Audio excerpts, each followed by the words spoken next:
With one day to go, the LV County Championship match between Gloucestershire and Lancashire in Bristol could still go either way after Craig Miles bagged his second 5-wicket haul of the match for his first ever 10-for in a game. Lancashire began the penultimate morning on 14 without loss in their second innings, leading by just 12, and Paul Horton was LBW, shouldering arms to Miles in the morning's third over for 6. The mightily impressive Miles struck for the 7th time in the game soon afterwards when Elviro Peterson drove on the up and into the hands of Ian Cobain in the covers. Peterson was also gone for 6 at 40 for 2, Carl Brown dominating the scoring first thing, although he too was sometimes having problems, that edge off Liam Norwell falling just shy of the slips.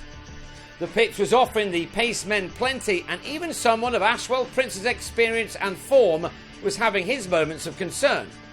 He and Brown battled through the tough times and came out the other side to play some shots in the knowledge that this was effectively a one-innings contest after just 2 runs separated the two teams after the first innings. Every run then was invaluable to Lancashire, who were looking to avenge their only defeat so far this season in the Championship.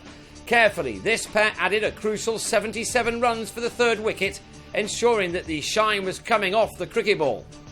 Yet, if the bowler put his back into deliveries, then he was able to lift the heartbeat of the batsman, as Norwell did here.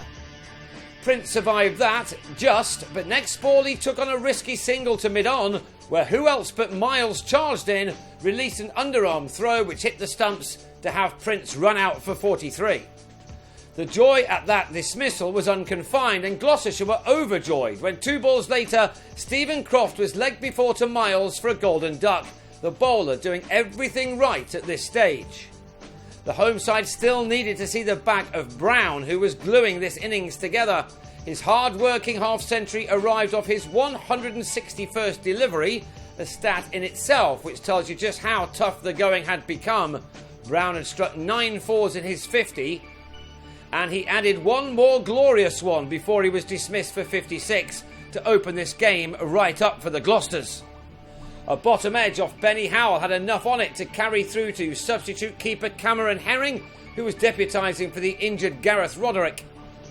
That wicket had the home team on top, with Lancashire now on 138 for 5 for a lead of 136, and 9 runs later James Faulkner slashed a drive off Matt Taylor to Howell after making 4.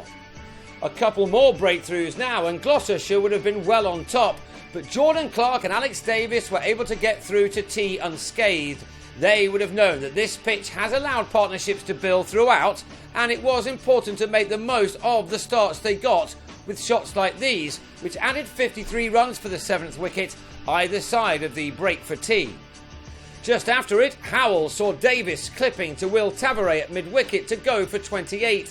Lancashire 198 ahead and now 7 wickets down. The visitors were, in spite of that partnership, still a little shy of the kind of score they needed, and so these runs from Tom Bailey and Clark were very significant. They were faced with a second new ball soon after coming together, but they were still able to add 35 runs for the 8th wicket, and only time will tell just how important those runs will be. An outstanding catch in the slips by Chris Dent finally ended Clark's resistance on 48, a fine knock indeed. Then another flashing edge was put down by Herring, who dived right in front of Michael Klinger. Thankfully for the home side, that was not too expensive. Miles had his 9th wicket of the match when Glenn Chappell pulled him out to Jack Taylor in the deep. And it was match analysis of 10 for 121 when Kyle Jarvis edged behind to Herring, who just clung on to the delight of the bowler, who was having the best match of his career. He now has 33 Championship wickets this year and had figures of 5 for 60 in this innings. Lancashire were all out for 253, and that left Gloucestershire a target of 252. Jarvis made the ideal start with his 43rd Championship wicket of the summer, Tavare dragging a drive off the Zimbabwean back onto his stump second ball. There was still an hour of the day to go, but Klinger and Dent played very carefully to keep their wickets intact, this the only boundary in the 16 overs they shared at the crease. Given his exceptional form of late, Klinger is going to be key on the last day, one which will see his side start on 26 for 1, needing another 226 to complete the double over the second division leaders. So who's your money on?